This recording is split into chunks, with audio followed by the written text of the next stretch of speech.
El día de hoy les voy a explicar la resolución del ejercicio 2510 del libro de Welty, de la quinta edición.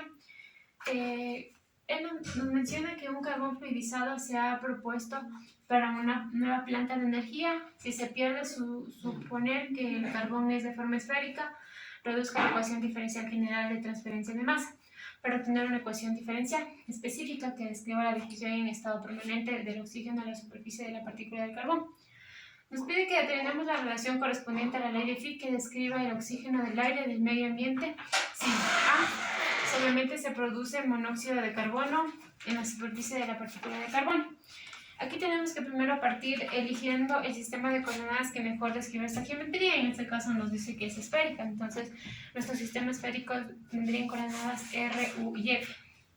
Entonces vamos a formular balances de materia diferenciales para describir la transferencia de masa dentro de un elemento volumétrico del proceso con base en la geometría del sistema físico y propuesto haciendo uso de la ley de Fick y la ecuación diferencial de transferencia de masa. Si el proceso de transferencia de masa molecular de la especie A es unidimensional en dirección Z, nuestra ecuación vendría planteada de la siguiente manera. Entonces, para resolver el primer integral, debemos partir desde la ley de Fick, donde la ley de Fick va a ser el diferencial de flux, el vector de flux más la derivada parcial de la concentración en A, dividido por la derivada parcial del tiempo, menos la velocidad de la reacción. Esto va a ser igual a 0. Tomando en cuenta que tiene consideraciones que es un estado estable y es una reacción homogénea, planteamos lo que es la reacción. Entonces nos dice que solamente se produce monóxido de carbono.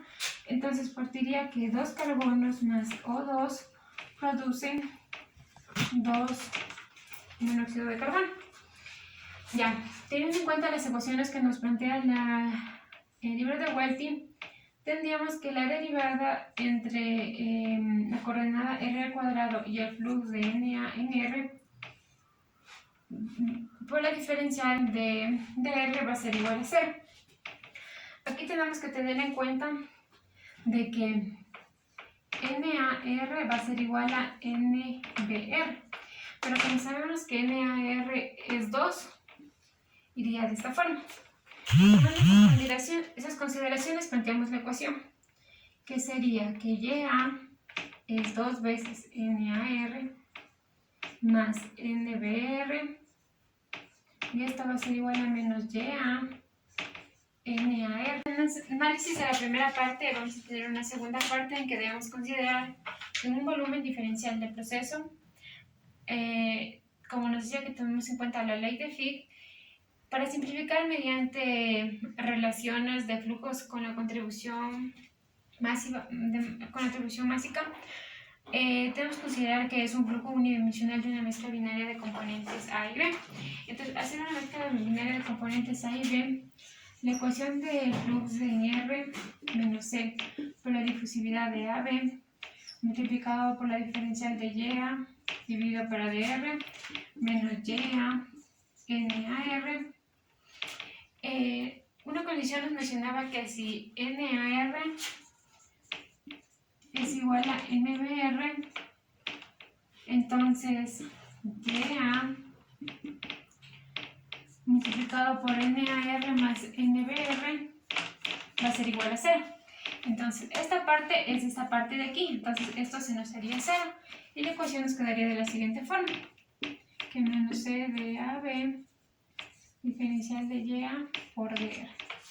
Pero tomando en cuenta que estamos aquí tomando una consideración al inicio, decimos que NR va a ser menos C por la difusividad de AB dividido para 1 más YA multiplicado por el diferencial de YA sobre DR, y hemos terminado de contestar el primer integral.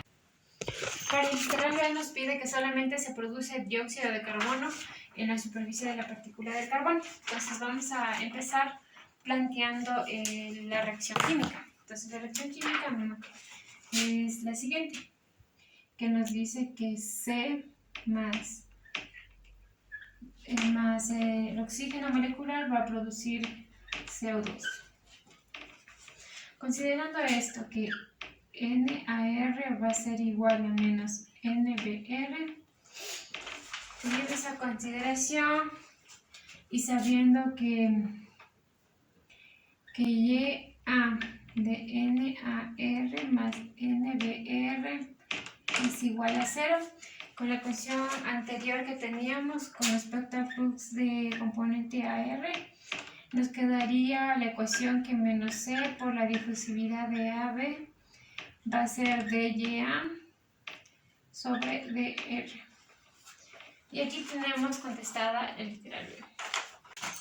En la última parte nos pide considerar que si la reacción isostantiana en la segunda superficie del carbón mencione dos condiciones de frontera que pueden usarse en la ecuación.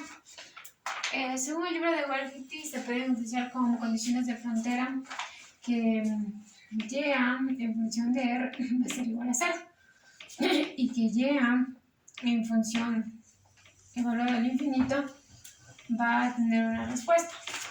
¿Por qué se consideran estas? Porque al repasar la ecuación con respecto para encontrar las condiciones de frontera en la ecuación diferencial, nos dicen que la diferencial de la concentración de A con respecto a dt más 1 sobre R al cuadrado, diferencial de sobre dr, multiplicado por R al cuadrado log de n de A, más 1 sobre R seno de teta, considerando que estamos en coordenadas esféricas. Va a ser la multiplicación de la diferencial por d teta multiplicado por n de A por el seno de teta más 1 sobre R por seno de teta al cuadrado, y esto multiplicado por la diferencial de n a R sobre el diferencial de teta al cuadrado va a ser igual a R. Aquí evaluamos lo que es primera condición de frontera,